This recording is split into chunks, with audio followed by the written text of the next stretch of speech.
ابتدائے اسلام میں ظاہری طاقت تھی کفار مکہ کے پاس، وہ ڈنڈوں سے مارتے تھے غریبوں کو، ان کے ہاتھوں میں ڈنڈے تھے، پر خدائی طاقت ان مظلوموں کے ساتھ تھی۔ صاحب زرقانی نے لکھا ہے، حضرت زنیرہ رضی اللہ تعالیٰ عنہ ایک لونڈی ہیں، غریب ہیں، ماڑے دا کی کام محمد نس جانا یا رونا، غریب سادی بی بی اور لونڈی کنیزہ، ایک مشرک کی کنیزہ تھی، انہوں نے کلمہ پڑھ لیا، وہ ڈنڈوں سے مارتا، دروں سے مارتا، تکلیف دیتا۔ حضرت زنیرہ رضی اللہ تعالیٰ عنہ کو اتنا مارا، اتنا مارا۔ اب آپ ایک اور پہلو پر بھی غور کریں، مار بھی پڑ رہی ہے پر خدا ادھر ہی ہے، اللہ کی مدد ادھر ہی ہے۔ رب کہتا ہے کہ پہلے تو صبر کرنا، ان اللہ مع الصابرین، تو صبر کرے گا تو پھر رب کی معیت ملے گی، ذرا ٹھہرنا، تو تھوڑا ڈٹنا۔ ان الذین قالوا ربنا اللہ ثم استقاموا تتنزل علیہم الملائکہ، تو کہے اللہ میرا رب ہے، پھر تو پہلے ڈٹ، پہلے تو نے ڈٹنا ہے۔ ثم استقاموا، جو ڈٹ گیا، تتنزل علیہم الملائکہ، ڈٹنے والے کے لیے مدد آتی، پہلے تھوڑا ٹھہرنا پڑتا ہے، پہلے تھوڑا صبر کرنا پڑتا ہے، حوصلہ کرنا پڑتا، اس کے بعد مدد آتی۔ مار پڑ رہی ہے، مارا جا رہا ہے، حضرت زنیرہ کو ان کا مالک جو ہے ظاہری آقا وہ مار رہا ہے، یہ کنیزہ ہے، اتنا مارا، اتنا مارا، ان کی بینائی چلی گئی، نظر آنا بند ہو گیا۔ ابو جہل آیا اور کہنے لگا، زنیرہ دیکھا نا ہمارے بت تیری آنکھیں لے گئے، معاذ اللہ، لات و منات ہمارے بتوں نے تجھے اندھا کر دیا۔ اب ایسا نہیں ہے کہ بی بی روتی جا رہی ہے، روتی جا رہی ہے، مایوسی مایوسی، معاذ اللہ، پریشانی، غریبی بڑی ہے، پوچھنے والا کوئی نہیں، یہ باتیں نہیں۔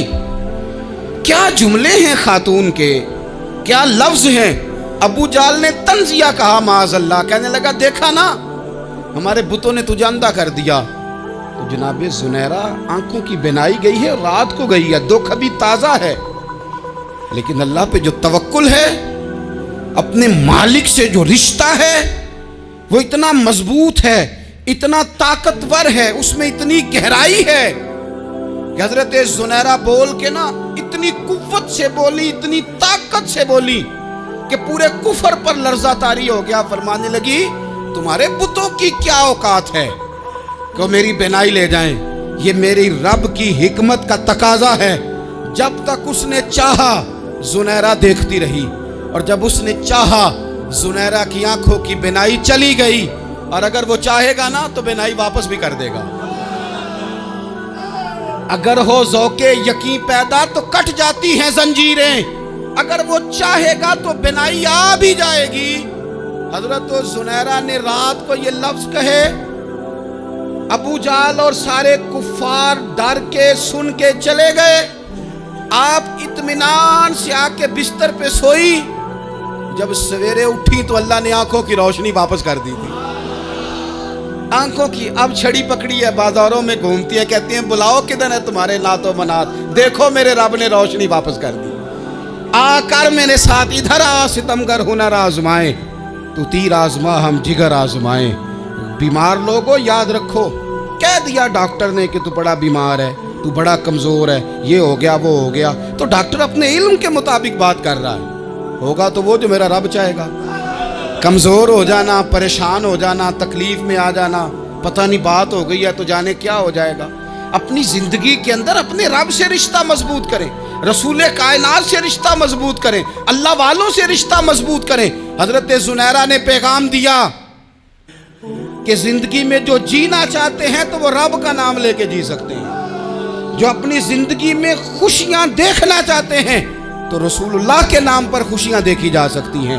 توکل کی بنیاد پر بندہ خوشیاں لے سکتا ہے، اور اگر انسان میں توکل نہیں ہے تو پھر وہ اس کالے جادو سے بھی ڈر رہا ہے، وہ نیلے سے بھی ڈر رہا ہے، وہ پیلے سے بھی ڈر رہا ہے، وہ فلانے سے بھی ڈر رہا ہے، وہ میرے خلاف فلانا رشتہ دار سازش کر رہا ہے تو ڈر رہا ہے، فلانا میرے بارے میں یہ کر رہا ہے تو ڈر رہا ہے، وہ پتہ نہیں دنیا ادھر ہو جائے گی تو کیا ہو جائے گا، اٹھ باندھ کمر کیوں ڈرتا ہے، پھر دیکھ خدا کیا کرتا ہے۔ تو اس ساری گفتگو کا نچوڑ آپ کو یہ عرض کیا ہے، سب سے پہلے تو یہ کہ میدانوں میں مدد بھی اللہ کی، رزق میں مدد بھی اللہ کی، فصلیں خشک ہوں تو مدد پھر بھی اللہ کرے، تو پھر ساری مدد، اور اگر انسان بیمار ہو تو پھر بھی مدد اللہ کی۔ تو اپنے اللہ کی جانب توجہ کو بڑھائیں، آپ اللہ سے مدد کے سوالی بنیں۔ ترمذی کی ایک حدیث ہے، میں آپ کو زندگی کا تجربہ بتاتا ہوں کہ جب میں بڑا پریشان ہوتا ہوں تو یہ والی روایت کھول لیتا ہوں، مزہ دیتی ہے۔ میرے نبی پاک علیہ السلام نے فرمایا، اپنے دکھ سیٹھوں نوابوں کو نہ کہنا، مالداروں کا نہ کہنا، ورنہ اللہ تمہیں کبھی غنی نہیں کرے گا۔